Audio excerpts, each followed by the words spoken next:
অতিথি শেখুল আজিজ আল্লামা মামুনুল হক উপস্থিত হয়েছেন, এনসিপি নেতৃবৃন্দ উপস্থিত হয়েছেন, জামাত নেতৃবৃন্দ উপস্থিত হয়েছেন, অন্যান্য নেতৃবৃন্দ।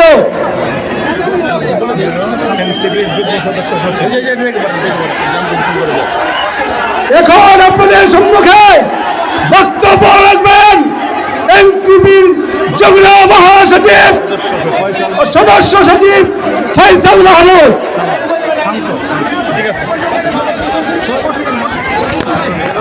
সংগ্রামী জনতা, লম্বা বক্তব্যের সময় নেই, আমরা সবাই আল্লামা মাওলানা মামুনুল হকের কথা শুনবো।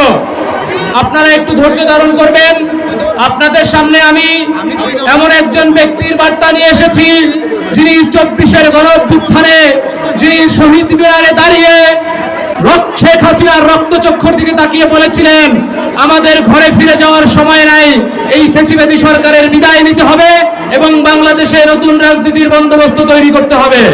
এবং এমন একজন নেতাকে সাথে নিয়ে আপনাদের সামনে এসেছি, যিনি তার জীবনের 3টি বছরের বেশি সময় শেখ হাসিনার রক্তচক্ষু উপেক্ষা করে জেল খেটেছিলেন। তিনি হচ্ছেন মাওলানা মামুনুল হক।